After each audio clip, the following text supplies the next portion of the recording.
Assalamu alaikum, ladies and gentlemen. Thank you everybody for joining us today. Please allow us a few more minutes as we wait for a few more participants to join in, and then we will begin our session today.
Assalamu alaikum, ladies and gentlemen. On behalf of the State Bank of Pakistan and Unilever Pakistan, I would like to thank you for taking out time today and joining us for this session on renewable energy financing in Pakistan. My name is Hussain Taleb. I lead external affairs at Unilever Pakistan, and I will be your moderator for today. The response for this session has been phenomenal. We've had hundreds of registrations from across the world, all wanting to participate and listen in on this great conversation that we're going to have today on renewable energy. I believe that's a large part due to the kind of wonderful participants and speakers that we have lined up for today. Today's session is structured in 3 parts. We will begin with presentations from Dr. Reza Baqir, Governor of the State Bank of Pakistan, followed by Mr. Amir, Chairman of Unilever Pakistan. We will then move on to a panel session where Dr. Reza Baqir and Mr. Amir will be joined by Mr. Rehan Sheikh, who is the CEO for Standard Chartered in Pakistan, as well as Mr. Mujtaba Haider Khan, who is the CEO for Reon Energy Limited. Once that panel is finished, we will, time permitting, include questions from the audience as well. And we've got a number of great questions coming in from across all participants, but we will obviously have hard close at 3 p.m.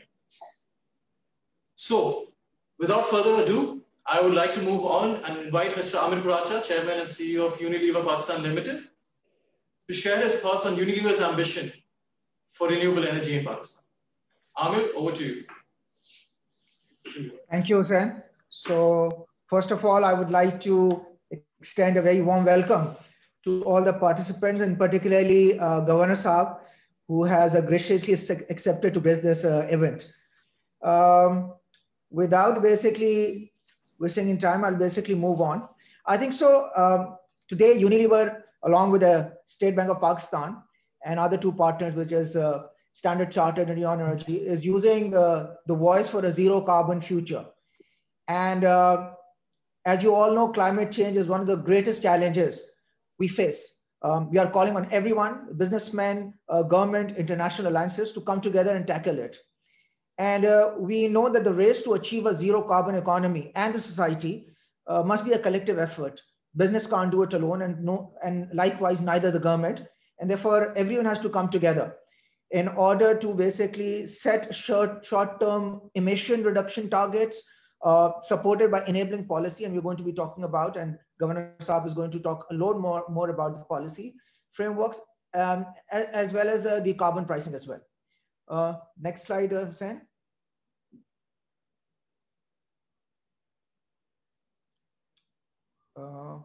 Hussain, is the slide moving? So, Amir, it's a slightly lagging process. Move for us.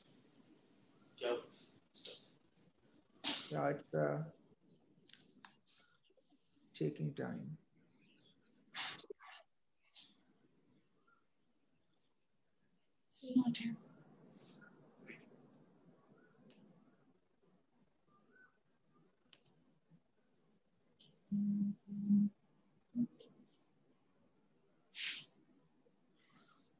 Okay, so if you could continue, and we'll just fix this and then we'll move to this. Yeah, I'll carry on. Yeah. So I think so. I would like to start off by sharing what's the current energy mix of Pakistan. The current energy mix of Pakistan is today 2/3 of the energy is being powered through thermal power, which is coal, fuel, and gas. Uh, Around 6% is around nuclear power, and around 30% is hydropower. Renewable energy is practically negligibly in Pakistan.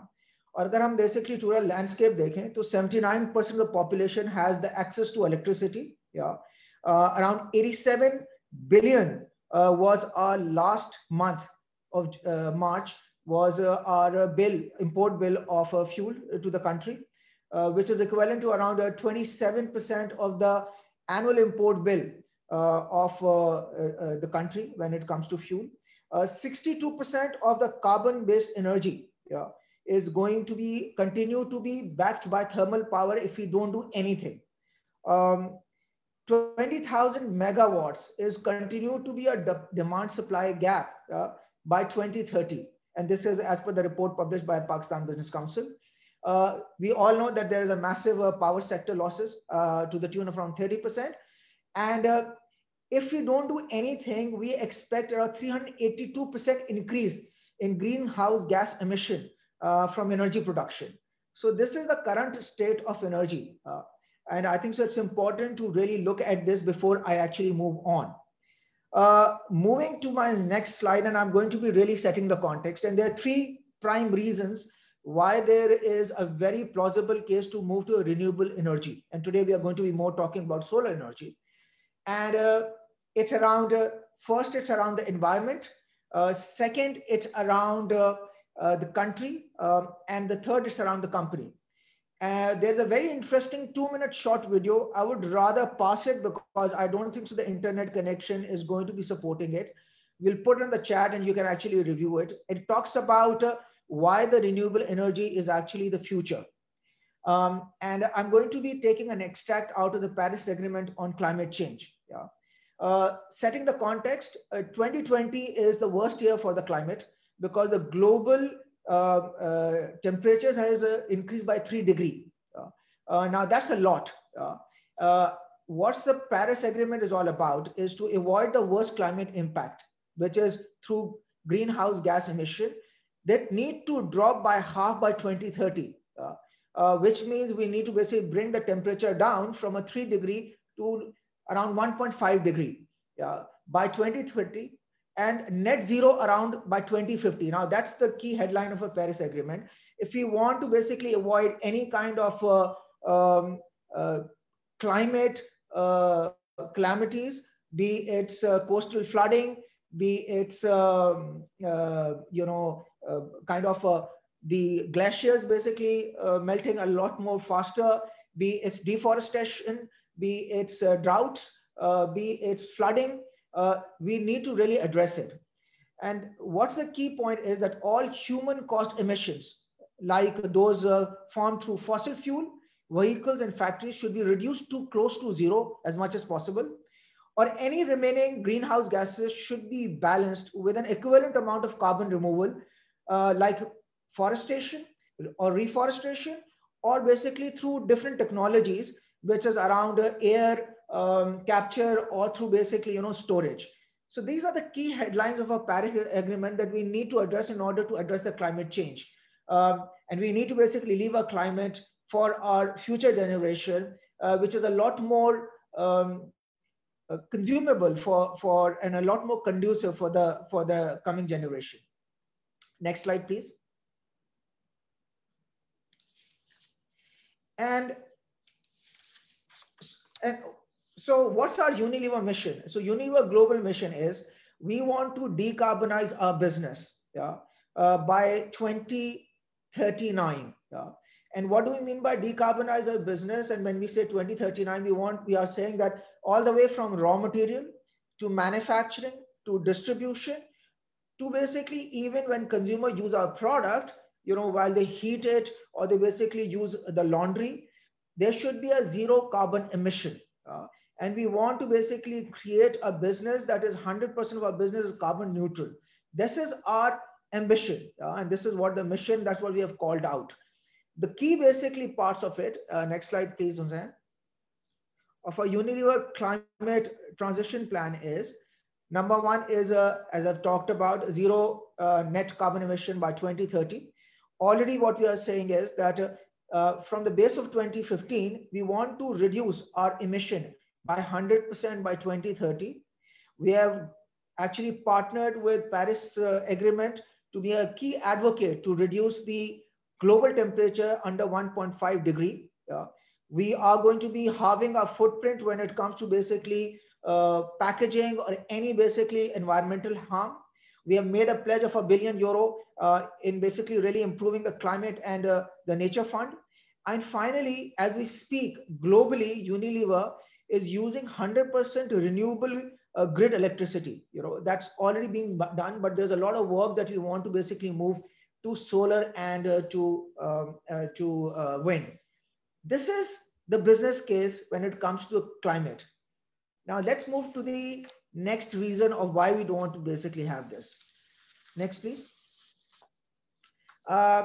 Just a quick one on Unilever. We have been in Pakistan since Pakistan was born, 1947. And since then, we have been making investments in the country. We have basically made investments in our different factories. We have made investment through share buybacks. We have made investment in the expansions till 2018 to the tune of $150 million.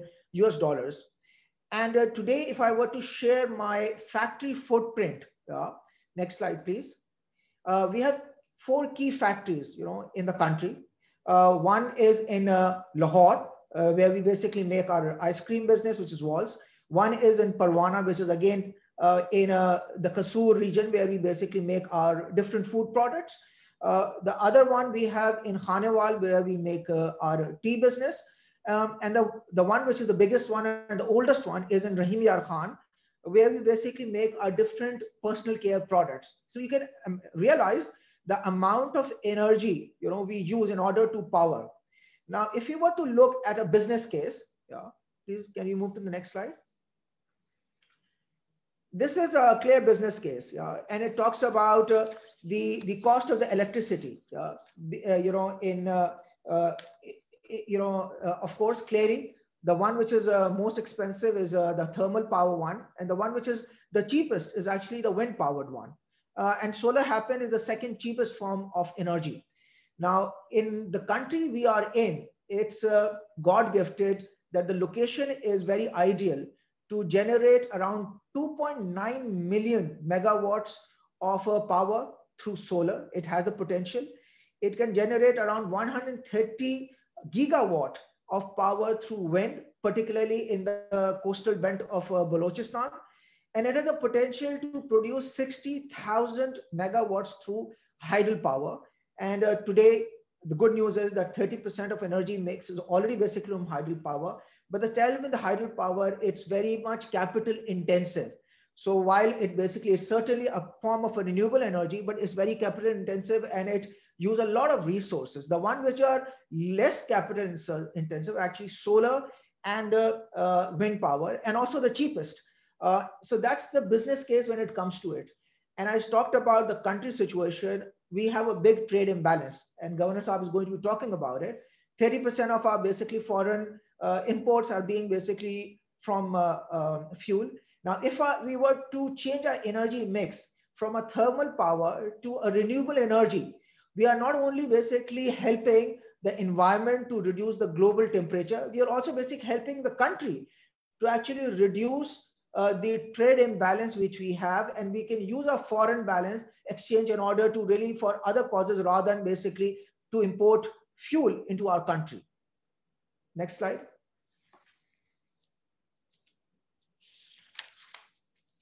So what we have done, so we have really benefited from the State Bank of Pakistan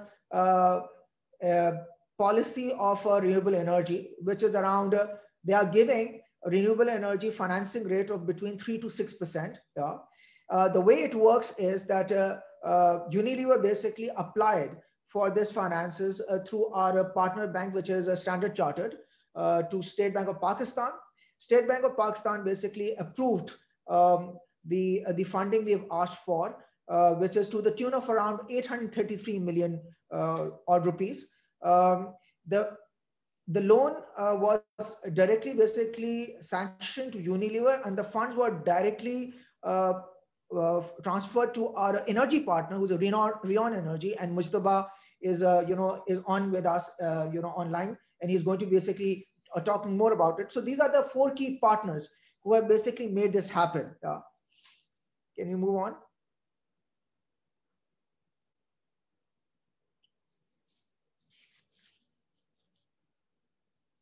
So can we run the video? I would rather pass the video. I think so. These are the initial results. As we speak, 8.85 megawatts of our overall energy has been now solar powered. We have invested around 833 million rupees in the capital expenditure, which is equivalent to around 240,000 trees planted. The cost per unit through this solar is 6 rupees as compared to grid, which is 17 rupees average, because as you know, the off-peak grid cost is around 14 rupees and peak hours is 21 rupee. So if I were to take an average at 17, so practically 1/3 of the grid energy. As we speak, four of our sites have already moved to solar. Around 30% of it is now solar powered. 12,000 tons has been the reduction in the carbon emission in the environment as a benefit of basically moving 30% of our energy to solar power. And the total saving over the 12-year period is around to the tune of 2.1 billion rupees. Annually, we have reduced our electricity bill by around 180 million rupees. Agar hum iska basically payback dekhen, it's a very attractive payback of 3.1 years. It is a very attractive IRR of around 28%. And I think so, it's also financially, it's a very, very viable business case. And if I were to compare with the conventional banking versus the SBP policy ka jo basically concessionary rate hai, had I gone to a conventional bank, it would have costed me an interest of around 7 billion odd rupees. And with the SBP financing, the interest we have paid on this financing is practically 1/3 of the conventional banking. So you can imagine that how much conducive this entire policy is. And I think so I would, on behalf of Unilever, certainly going to be urging everyone who is listening to me is to avail this policy of State Bank of Pakistan. And I think so Governor Saab is going to be further talking about it, but the advantages to the climate, the advantages to the country economy, and the advantage to a business is multifold. And this is the footprint, Our ice cream factory has already moved to 27% solar powered. Our Renewable Khan factory has moved to 27% solar powered. Our food factory has actually moved to nearly 40% solar powered. Our Khanel factories also have moved to 40% solar powered. Now the question is not why not 100%? Because solar power has a bit of a limitation, because you need a lot of land, and we have by now we have utilized all our land to put these solar plates. We have utilized all of our rooftops to basically utilize the two plates. We are now we can't basically generate more solar through our land, and therefore I use this opportunity to really land that if government to really basically look of sanctioning a power wheeling policy in the country, and power wheeling is all about putting up solar farms. And the western part of the world, they have allowed putting up solar farms that you do not need to put the solar plates within your own factory or industry. Any person can put up solar plant or a solar farm, and from there they can actually provide the solar energy to the respective industries in any part of the world. This will again basically help to buy energy at a lower cost, which is going to be beneficial for the business, a lot more competitive rates for the energy. It's going to be good for the environment. So this is the other form. If you really want to move to 100% solar power, this is our ambition. This is our endeavor. We have already moved to 1/3. We want to basically cover the 2/3 by 2030. Last slide, please. So towards the end, I just basically, before I summarize and hand it over to Governor Saab, this initiative, guys, is truly good for the environment. It's good for our own country, from all the perspective, from the economy perspective, from the climate perspective. And what else? It's great for the business as well, because it offers you the energy at a very competitive cost. And if you were to continue using the current grid, it's going to further go up from a 17 rupee average to around 22 by 2030. And if you were to use solar, it can potentially come down from a 6 rupee per unit to around 5 rupee per unit. So this is it from my side. I pass it on to Governor Saab to further build on it, and then I'm happy to answer any questions during the panel or a Q&A session. Thank you. Thank you, Amir. I would like to now invite Dr. Reza Baqir, Governor State Bank of Pakistan, to share details of the innovative renewable energy financing scheme launched by the State Bank, which aims to encourage investments in clean energy in Pakistan. Dr. Reza Baqir, over to you. Thank you, Ji, and thank you, Amir Saab, first of all, for a very good presentation, and also especially for organizing today's event. I want to comment that this is an excellent example of all the key stakeholders coming together. You have a bank that is providing a financing.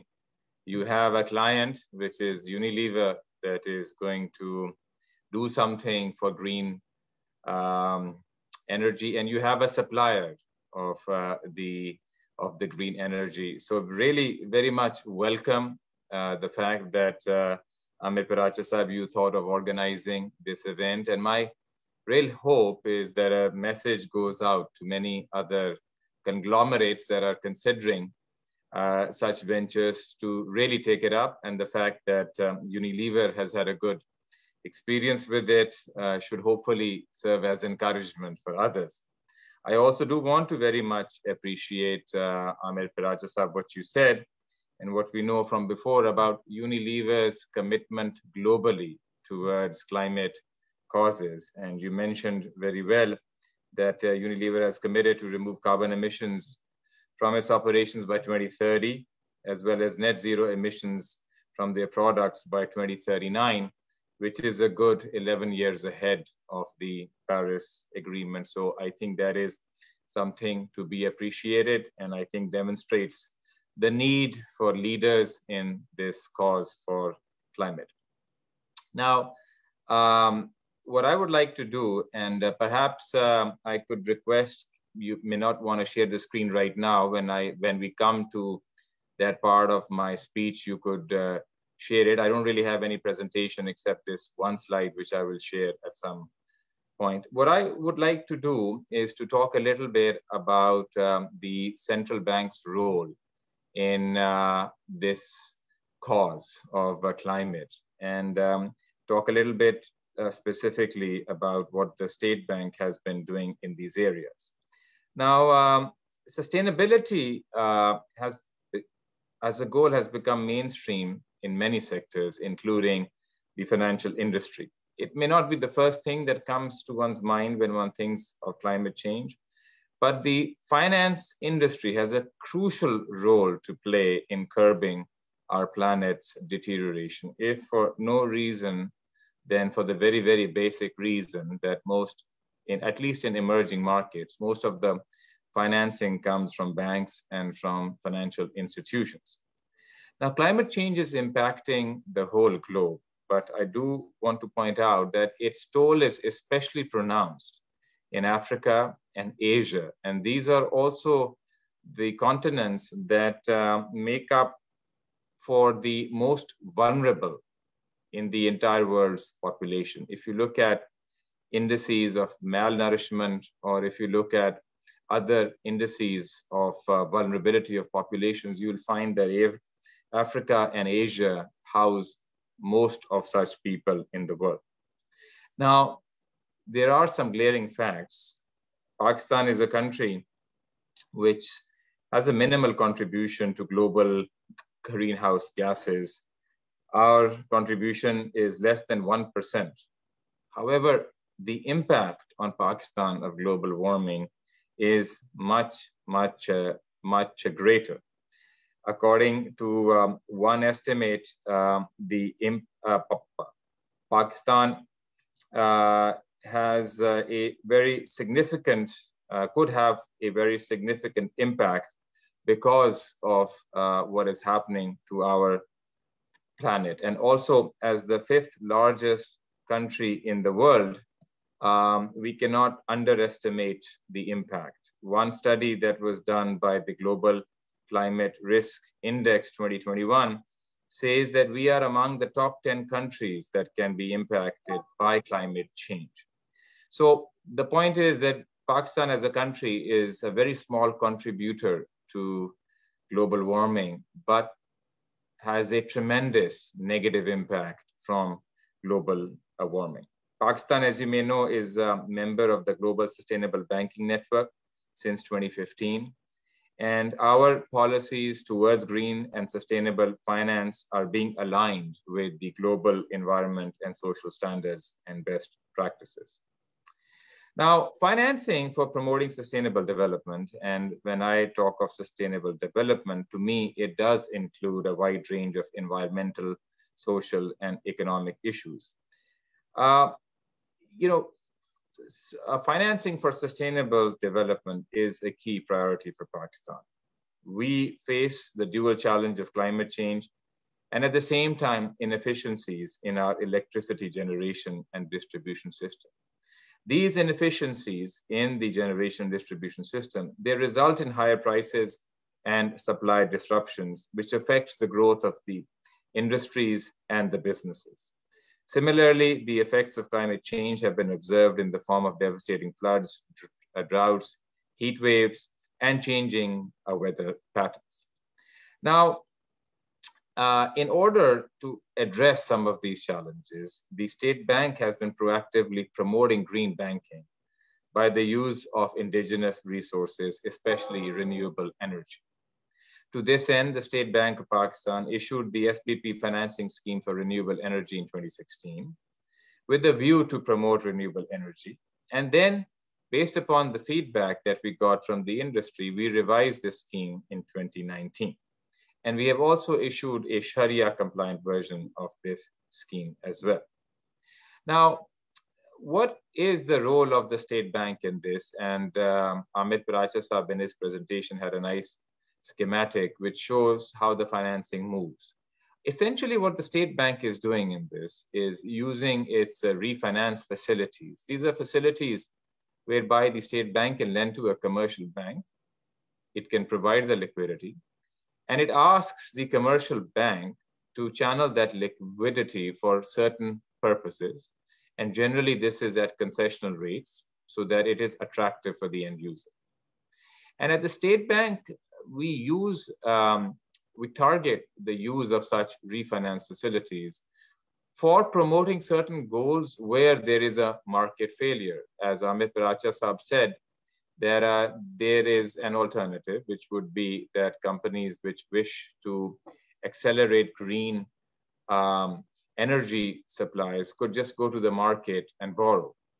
However, the cost at which they would borrow would not reflect the fact that by undertaking this investment, a company like Unilever is generating what economists call a positive externality. In other words, by doing this investment, a company is playing its role in the global climate agenda. And economists describe this phenomena that when there are such positive externalities, they should get reflected in the cost of such investment. But the market itself would not do so. And this is what is an example of a market failure, where the market is itself not correctly pricing the positive externality, the positive benefit that is accruing to Pakistan as well as to the planet from further such investments. Therefore, to address this market failure, the State Bank initiated this refinance scheme. And we have similar refinance schemes in certain limited other areas where we believe there is a market failure and there is a need for an intervention from the regulator to promote financing in a cause that is going to have some more benefits that are not being captured just by the market interest rate pricing. Now, the objectives of this scheme that we launched are to meet the growing electricity demand through renewable energy, to promote clean energy, to promote the use of indigenous resources such as wind, solar, hydro, and to promote the use of renewable energy at a customer level to support NEPRA's net metering regulations as well. Now, this is a time where I'll ask if you can please show that slide, which describes the specifics on the scheme that we offered. So there are 3 categories. And this slide shows you, and it's particularly meant for those who may be considering availing this scheme from the State Bank. There are, so first of all, the financing is available for power generation up to 50 megawatts using alternative or renewable energy sources, which include solar, wind, hydro, biogas, biofuels, and a few other examples. Now, let me just very briefly walk you through the 3 categories. The first category is really for the big players. It provides financing of up to 6 billion. And this is available for the prospective sponsors. You will see the tenor is 12 years with a grace of 2 years. And the maximum interest rate that can be charged to the end client is 6%. And this in turn is broken up in terms of a 3% interest rate that the State Bank charges the bank to which it lends, and then a maximum spread that the bank keeps of 3%.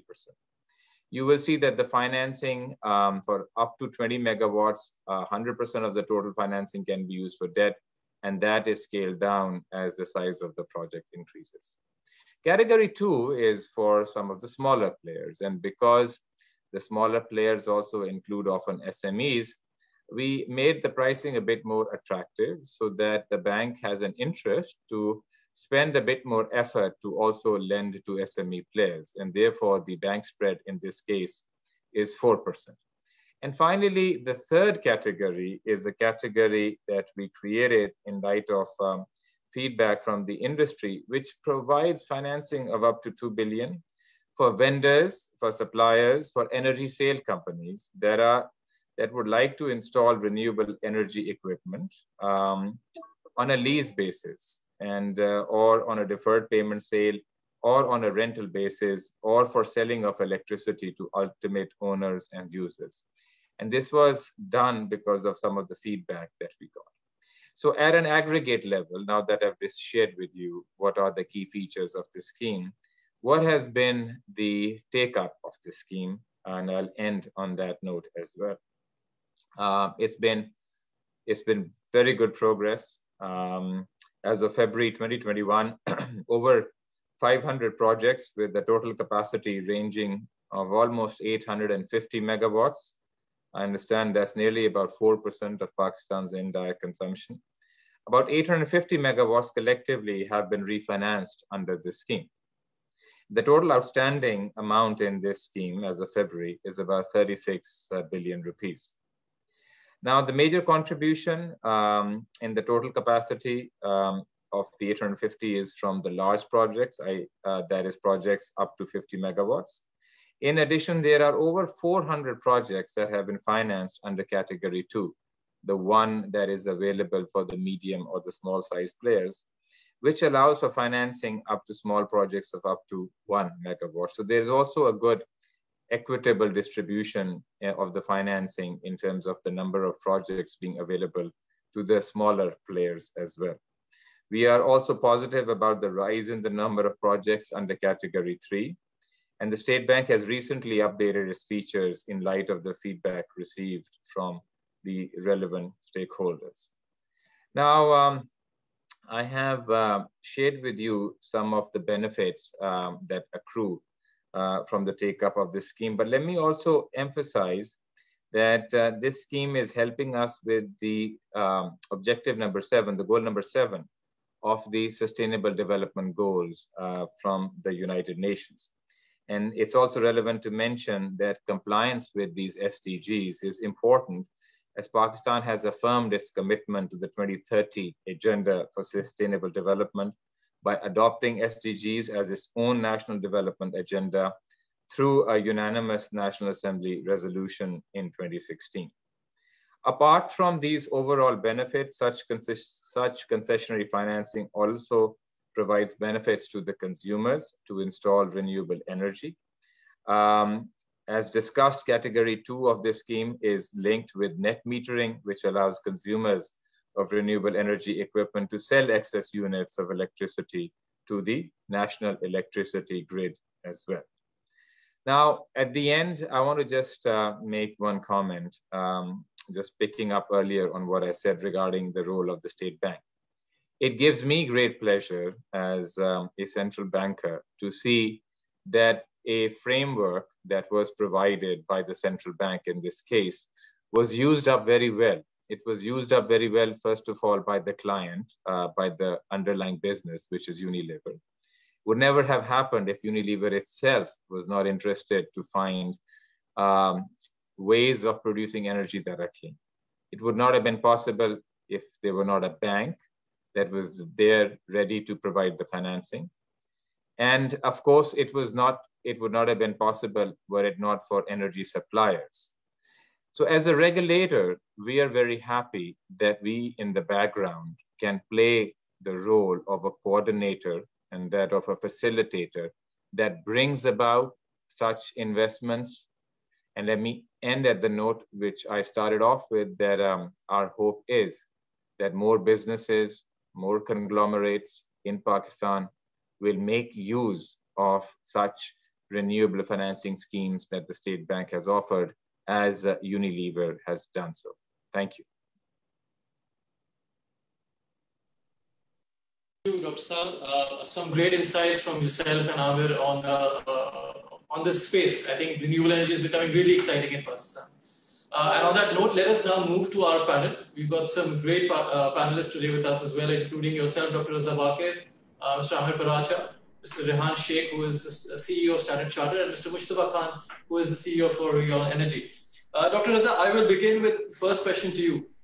Ever since your tenure has begun, the State Bank seems to be focused on a social agenda with innovations such as financial inclusion, gender financing, now climate policy financing, and so on and so forth. Can you share some of the thought process behind these changes? Yeah, let me just start a little bit from a brief overview of how central banks have evolved over time. You know, traditionally, there used to be a view that regulators should take a step back and the market will provide for itself in terms of the right incentives and prices to have the necessary investment take about. All of this began to change very considerably with the global financial crisis when Lehman Brothers collapsed. And that was a rude awakening to, I think, regulators that left to its own devices, markets may not price things correctly. And that there is a need, perhaps greater need, for regulators and others to try to come in whenever there is a market failure. Ever since then, you would have noticed that central banks globally have taken on more of an interest to ensure that market failures are avoided in the finance industry. Now, that is where we take our cue from. And that is also how at the State Bank of Pakistan, where while we are focused on trying to have an environment of low inflation, while we try to support the economy's agenda for growth, while we try to ensure financial stability, we're also keenly interested that wherever there are market failures on the social agenda side, that we address them. So let me give you some other examples aside from renewable energy, where I already explained that there was a market failure in the sense that because investments in renewable energy generate benefits for the planet, these are not being reflected in the pricing that is being offered to such potential clients. And therefore, there was a need for an intervention. Now, some other examples. One is gender. And again, we are very happy about some work we are doing with Unilever. Now, for various reasons, it is very difficult for women in Pakistan to have a bank account and to access credit. And it is a glaring example of a market failure. And because this situation has been continuing for a while, the State Bank of Pakistan has embarked on a series of initiatives, including a draft policy called Banking on Equality, the objective of which is to provide a framework for financial institutions. They address the gender imbalance not only within their institutions, but they also develop products, financing products that improve the access of credit for women. We also introduced a refinancing scheme that provides for concessional loans for women entrepreneurs. And I know that Standard Chartered as a bank puts a lot of emphasis on gender goals, and perhaps Rehan might talk about it as well. But I'm giving this as an example where a push was needed from the public sector because the market itself was not generating outcomes where access to credit would be equitably distributed. When half of a country is excluded in a large manner from access to the financial system, it doesn't take long for us to realize that there was a market failure that needed to be addressed. Similarly, if I may give you some other examples, access of finance for SMEs. It is another area where if you look at the distribution of credit, not only overall credit to GDP ratio in Pakistan is quite low compared to other emerging markets, the access for SMEs is particularly low. And SMEs provide for some of the largest shares of employment. And unless we find a solution to this, we are not going to be able to grow sustainably. The fact that SME financing has remained stagnant is another example of the fact that the market left to its own devices is not working very well. So we are working actively with some banks to try to come up with a framework that addresses this market failure and to come up with a system in which we provide for lending without collateral and lending on the basis of cash flow. But there was a need for us to push this because left to its own devices, the market was not providing that. And finally, one last point I want to mention on our goal is agriculture financing. Another key segment of Pakistan where access to credit is very deficient, particularly for farmers, which are often, they are held hostage to middlemen who through informal ways of lending credit, charge them very high interest rates. And this prevents farmers themselves to be able to undertake investment to increase the yield of their own crops.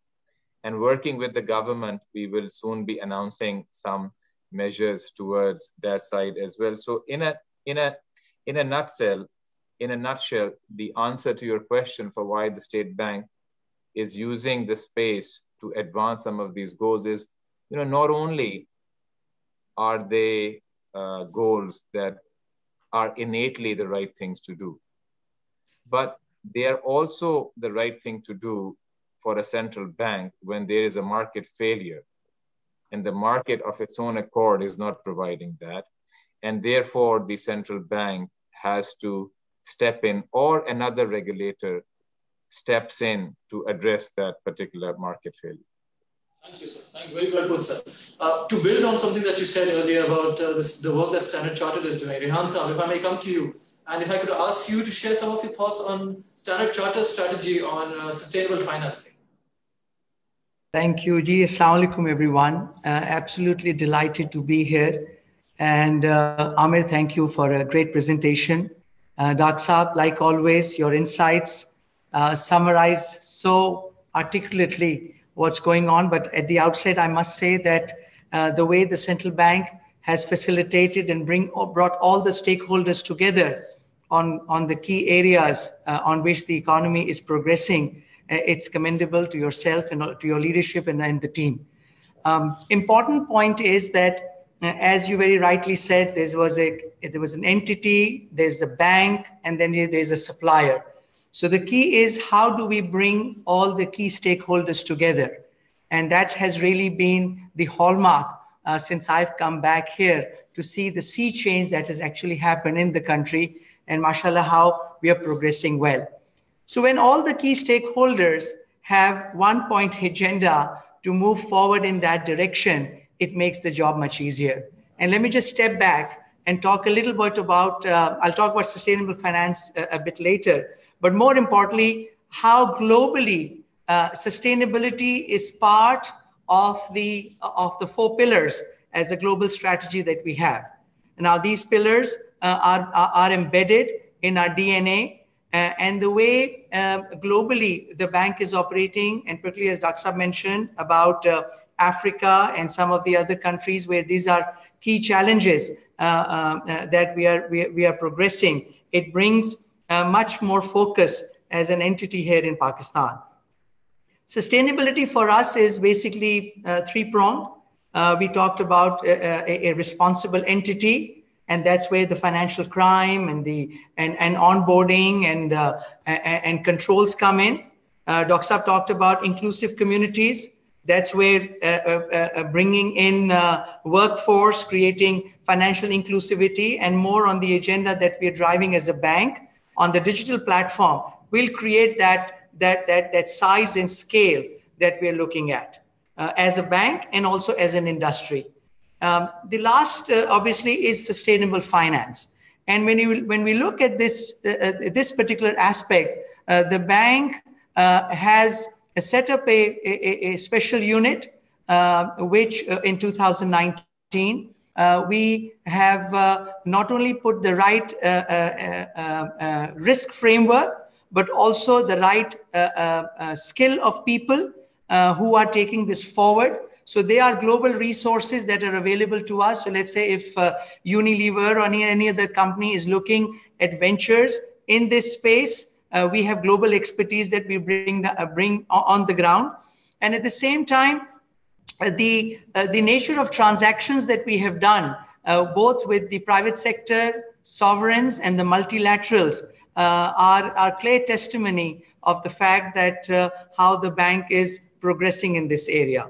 So, when you look at how the world has come together in these particular areas of net zero and making sure that carbon emission is marginalized, it makes our job much easier when all key stakeholders like the government, the regulators, the banks, and obviously the end users are there. So as a bank, we are globally committed. Pakistan, we are hugely excited in the opportunities there are. The infrastructure, the regulatory framework, the facilities are already, as Dr. Saab had mentioned, are already available. We just need more awareness of and showcasing what Unilever has done in the country. And we take full responsibility, and we'll partner with other entities to showcase what tremendous work and how this will lead in terms of cost savings, in terms of other key areas that can be achieved. If there are more transactions like these,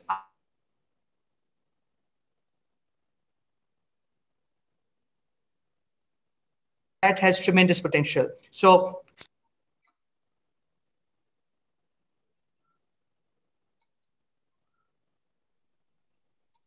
Rehansa, I think.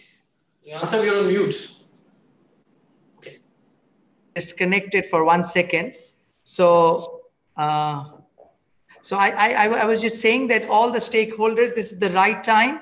We've got the regulatory infrastructure in place. We've got banks supporting the entities which are looking at it, and we've got great leadership at Unilever's, and we look forward to much more progression as we go forward in this area. Thank you, Rehansa. I'll quickly move to Mustafa Khansa, who is the CEO for Rion Energy Limited. Mustafa sir, I mean, if you could perhaps highlight some of the key policy drivers that you think are required in Pakistan, especially and particularly from a financial standpoint? What more needs to be done? Thank you, Stan. Thank you for the opportunity. Honorable Governor, Amir, Rehan from Senate Chartered. It's such a privilege and honor to be here, to be amongst all of you.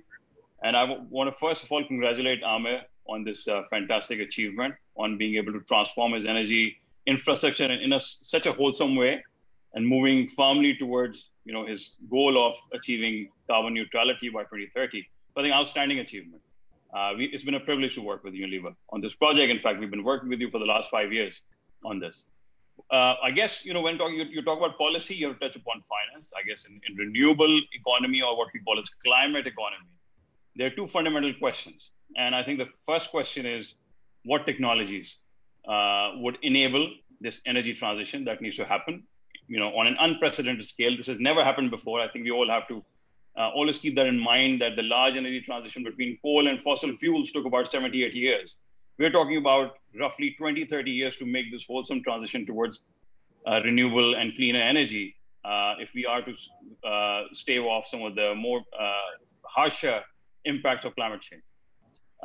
So the second question is, I guess, where the money is going to come from, and where are those bankable projects such as Unilever?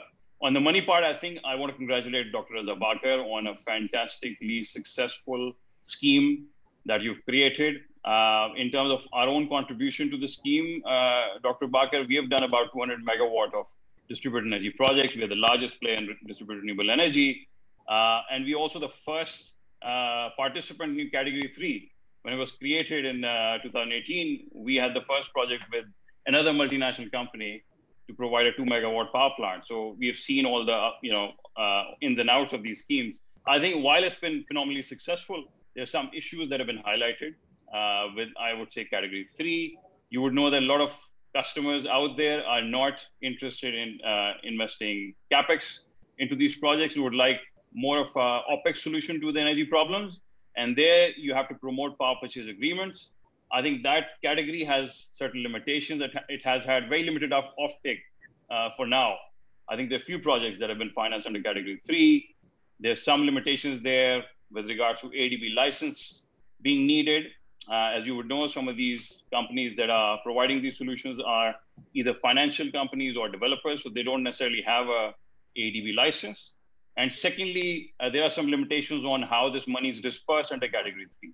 So those limitations, if those could be removed, I have really high hope even for category 3, where a provider like us can work on power purchase agreements as a business model and take away that requirement for businesses to invest capex in future. This is, Dr. Saab, the dominant model in the West, which has resulted in a huge offtake of renewable energy. When I talk about the Pakistan context in terms of policy, Dr. Reza mentioned, the state bank's role and where the market failures exist to step in and resolve those market failures. I'm going to point out this big market failure that we see in the energy market. We know that 50% of the industry is right now off-grid. They don't have either access to grid or access to reliable grid, and they rely on captive power to, for the energy needs. We also know that 30% of the consumers are off-grid, because the grid hasn't been extended to them. And I think, again, here, I feel that over the last 70, 80 years, we have let down consumers in this area. So I guess we need policies that promote for provision of energy solutions under SDG 7 goals for these segments, which have been significantly underserved over the last 70 years. We just can't leave it to market forces. They haven't solved it for them. They will not solve it in future unless some intervention was made. Now, how could that intervention be made in terms of policy to provide access to energy for those segments? I believe, Dr. Saab, is quite an established mechanism to provide viability gap funding structures. There, what we call as blended finance structures, where either sovereign money, public money is provided as first loss structures for developers like us to step in and provide solutions in those areas. You know that there's a lot of development in climate finance globally. There's a lot of capital that's chasing fewer projects in this area, from sovereign as well as from private institutions. A lot of that could be channeled to cover for this gap, this market failure in the country, to provide reliable, clean energy for these unprovided segments and State Bank could act again as a catalyst, as an enabler in this area by creating policies that give benefit to the first movers in this area. Just from one final point I would like to raise, and that is the prospect of potentially setting up a champion green bank in Pakistan. On the likes of what you have in England, you have the Green Investment Group, which was later acquired by Macquarie Bank, and that has served as a big catalyst for renewable investments, not just in UK, but now in the wider European Union. I guess the country could do well by having a champion green bank that facilitates development of other products that will enable that 100% transition to green energy. We know that renewable energy can only provide for about 25 to 30% of the climate problem. Another 25% of the emissions come from transport. We have to promote electric transport in this country if we are to offset carbon emissions from the transport sector. We have the industry, which emits another 25%. So some structures and products have to be created to facilitate energy's transition towards cleaner fuel and cleaner processes. And finally, agriculture being a big agri-economy, there has to be this constant work and facilitation, I guess, is what I'm pointing towards. From State Bank, for active participation by financial institutions to create products in all these areas, if we are to play a meaningful role in this fight against climate change globally and be a key contributor towards the solutions. Thank you, Mr. Reza. We're getting a lot of great questions and comments from the audience as well. With the panelists' permission, if you could perhaps extend by a few minutes, perhaps 10 more minutes over our time, I think it'd be great to incorporate some of those messaging. Amir, to your point about power wheeling, Tausif Farooqi Saab, who is the chairman of NEPRA, has shared a comment where he's talking about the fact that NEPRA has already issued a wheeling regulation, and the aim is for the regulation to spur economic growth and raise the value of competitive power. So that's great to hear that there is already this dialogue happening in the country and that there is uptake on this. Dr. Reza, there is a comment from Baqir Shamsi Saab, who is the president of JS Bank. He says that banks require to apply for financing from State Bank within 4 weeks. And in some cases, the banks are unable to complete the requirements for available financing. And the submission of refinance is delayed because of this. So he would request that this requirement is relaxed. So that is a request that is coming from him. A question, Amir, that I'd like to put. Hussain, I can give you some background on this issue. This requirement that we had comes about because we have seen that banks have a tendency to submit their refinancing requests with an extensive delay, sometimes 7 to 8 months as well. And what happens in this period of a delay is in which the refinancing is not availed, the bank is allowed to charge their normal interest rate to the client. And what this implies is that a delayed submission in this case leads to exploitation of the borrower. And therefore, to address it, we had introduced this limit. Now, we recognize that in certain cases, there may be other causes for the delay. And, for example, we experienced delayed submission of refinance requests during the initial months of COVID. In these cases, the State Bank has allowed relaxations in genuine cases once the authorized dealer or the bank comes and makes that approach to the State Bank. But that is the reason why. And I also wanted to speak briefly to the good points that Mujtaba made just in a minute, Hussain. And there were a couple of suggestions, one about a green bank. I think ideas for innovative banking are very welcome.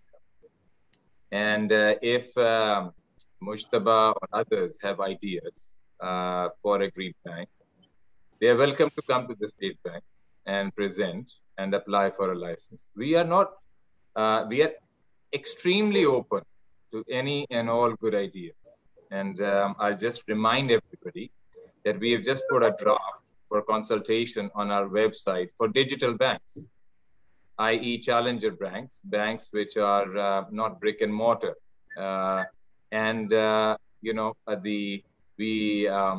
The deadline for that, for sending us comments, is coming up soon.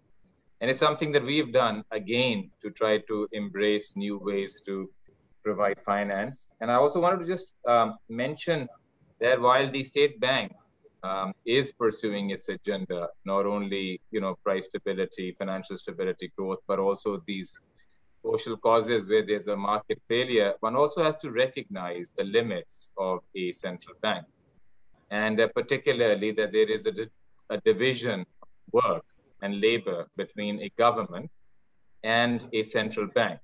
And in terms of supporting industry and economy, there is a generally well-respected and well-understood division, which is that matters pertaining to credit, addressing credit risk, are appropriately dealt by the government. So a guarantee, if one is to be provided, is better to be provided by the government, whereas central banks can focus on providing liquidity. And that is why the refinancing scheme is an example of liquidity. And wherever there has been a first loss guarantee, that has always been provided by the government. And a case in point is some of the financing and measures that we took as a response to COVID in the first wave last year. There were a number of measures which we could do on our own because they applied only to liquidity provision. But there were some where there was a partial loss guarantee, and that we worked with the government, was approved by the ECC and so forth, and was provided in that context. And the reason for that is that there can never, ever be a doubt about the strength of a central bank's balance sheet. And therefore, a central bank does not take credit risk on its own balance sheet, but the government can, because it has the ability to tax and has the backing of the sovereign to back that guarantee. So I just very quickly wanted to address that. And finally, Mustaba, on your feedback about category 3 is very welcome. And I encourage you to be in contact with Samar Hasnan Saab and Mia Farooq Saab. And I assure you that just as in COVID, when we demonstrate a lot of openness to suggestions from the industry, we are very much open to any and all good ideas that the stakeholders bring to us. Thank you, Sen. Thank you, sir. Thank you for the thought. Amir, to come to you, a lot of the discussion that's happening here, it is bringing together the industry as part of the vision for this particular effort that we're making. And this brings us to Unilever for Pakistan, which is an effort that Unilever started earlier last year. Can you share some thought behind Unilever for Pakistan and how it brings together this particular effort that we're making today? Yeah. So thank you, Hussain. So I think I mentioned it earlier that Unilever Pakistan was born when this country was born. It was 1947 and we have been here since 1948. So been 70 plus years. And I think there's been a time where basically this company needed, country has really supported a lot through the thick of the things. And today it's the time to pay back to the country. And I think the Unilever for Pakistan slogan is all around that how in our given capacity, we can really give back to the country, in which of shape and form.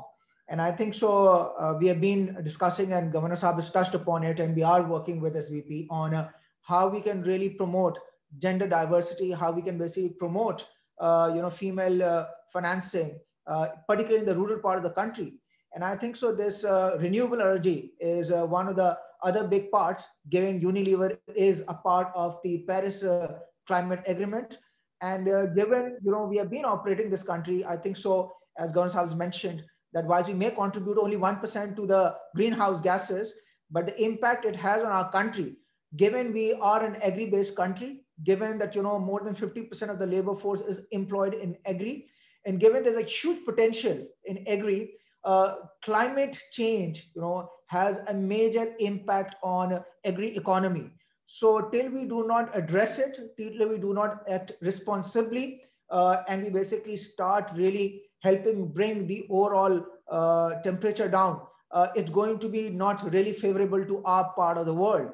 So therefore, I think Unilever is playing that role, how we can basically reduce the carbon footprint from our own set of factories, and how we can basically be an advocate alongside our other partners and the SCB to really encourage other companies to really take on this facility and start converting their basically thermal or fossil fuel powered energy to a renewable energy, where it's a win-win for the country, for the business, and for the climate. And that's where the Unilever for Pakistan slogan comes in. So now, in the interest of time, I mean, I realize we're over time as well. So I would like to ask one final question to each of the panelists, very brief ones. Rehan Saab, if I may come to you, one final thoughts on sustainable financing. Standard Chartered has been a huge advocate for sustainable financing in Pakistan. What is the kind of demand that you're seeing in the country? I think that's look. I think sorry. I can look. I think the demand it's there with what we are seeing, but the most important thing is, do we have the infrastructure, the regulatory framework, and the policies in place?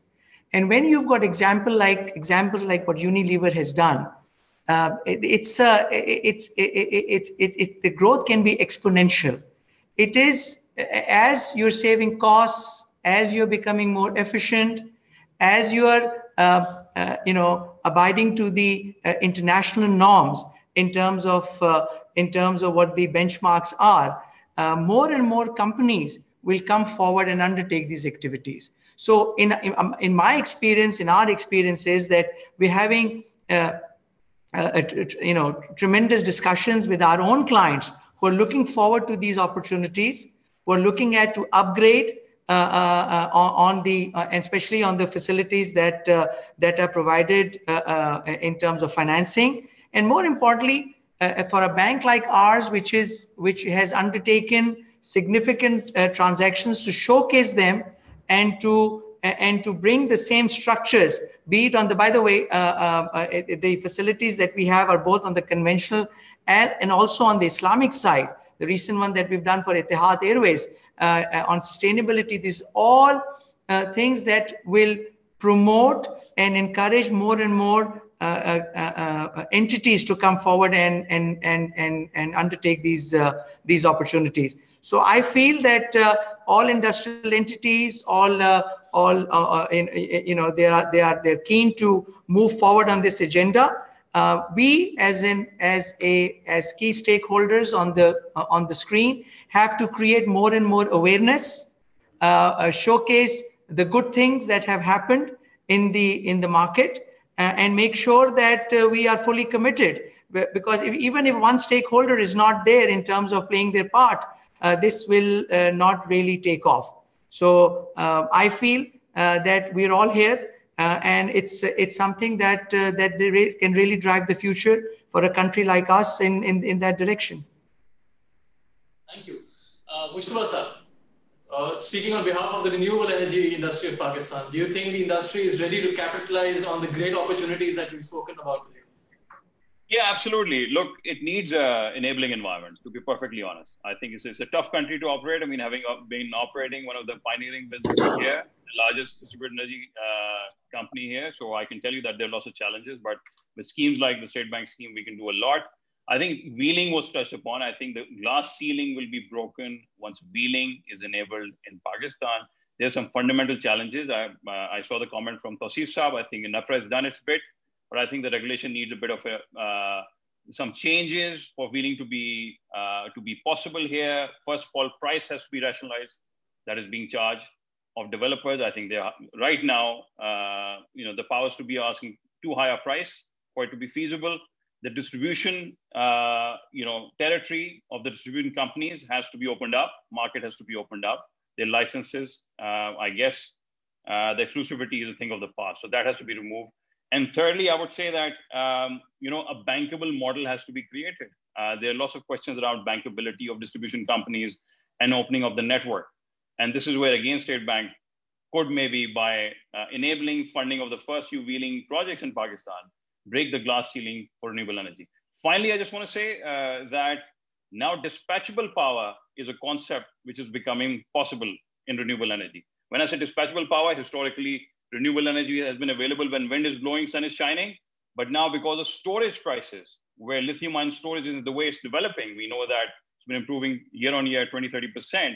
That's enabling us to, for the first time, compete with baseload fuels. And it requires, again, that innovation from the financial sector to create products to support both back of the meter and front of the meter storage, which will not only help us provide renewable power during peak loads in the country, because now it's economically feasible because of battery prices, but it will also enable at front of the meter use cases, enable much larger amounts of renewable energy to be integrated into the grid.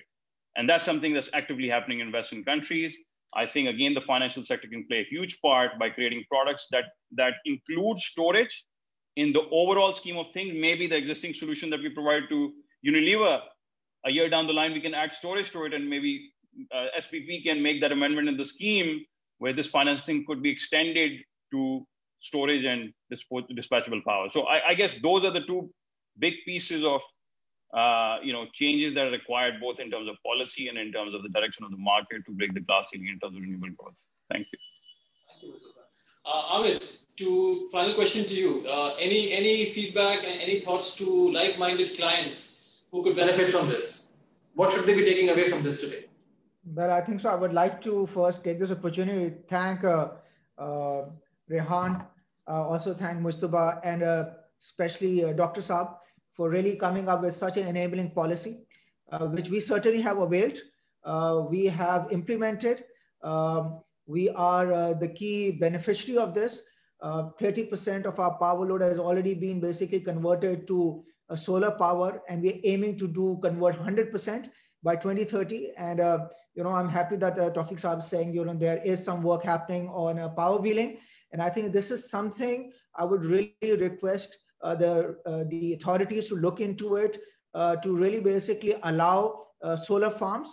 Because it is come with a constraint, it has its own limitations, and I think so we need to basically unlock those limitations to really allow all those companies who have reached the maximum to get the power from solar, and the rest it has to come from the wheeling.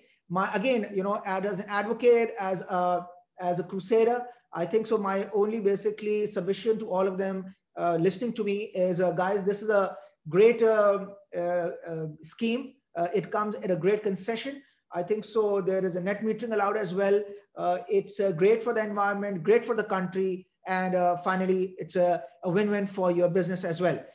So I think so please reach out to your respective banking partners. I think so Dr. Saab is already very supportive when it comes to any social cause and really basically making up for the market failures.